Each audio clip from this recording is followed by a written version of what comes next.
ఎప్పుడైతే మన బాడీలో మెలనిన్ ప్రొడక్షన్ పెరుగుతూ ఉంటుందో అప్పుడు స్కిన్ కాస్త డార్క్ అయిపోతూ ఉంటుంది మనకి. ఆ ప్రాబ్లం నుంచి బయటపడడానికి చాలా మంది అమ్మాయిలు గాని అబ్బాయిలు గాని మీరు అన్నట్టుగా ట్రై చేస్తూ ఉంటారు. రకరకాల ఆప్షన్స్ ట్రై చేస్తూ ఉంటారు. వాళ్ళందరి కోసం నా best suggestion as a combination pack ఏదైనా యూస్ చేయాలనుకుంటే గనక ఒకటి హవీ వాళ్ళ గ్లూటోథాన్ ఫేస్ వాష్ అండ్ హవీ వాళ్ళ నైట్ గ్లూటోథాన్ నైట్ క్రీమ్ అన్నమాట. ఈ రెండు కాంబినేషన్ లో గనక వాడినట్టయితే వాళ్ళు మంచి రిజల్ట్ చూస్తారు. విదిన్ 20 to 30 days వాళ్ళకు మంచి రిజల్ట్ చూస్తారు.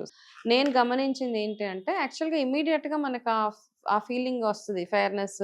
ఒక 2-3 యూజెస్కే మీరు మీ కాంప్లెక్షన్ లో మంచి చేంజ్ చూస్తారు. ఒకలాంటి బ్రైట్నెస్ అయితే డెఫినెట్ గా రిజల్ట్ ఉంది. కాకపోతే చాలా విజిబుల్ రిజల్ట్ రావాలి అంటే గనక అట్లీస్ట్ 20 to 30 days లో మీరు మంచి విజిబుల్ రిజల్ట్ చూస్తారు. కింద డిస్ప్లే అవుతున్న నంబర్స్, ఫోన్ నంబర్స్ ఏవైతే ఉన్నాయో ఆ నెంబర్ కి కాల్ చేసి చక్కగా మీరు మీ ఆర్డర్ ప్లేస్ చేసుకోవచ్చు. At the same time HaviSkin.in website లోకి వెళ్ళి కూడా ఈ ప్రోడక్ట్స్ ని మీరు ఆర్డర్ చేసుకోవచ్చు.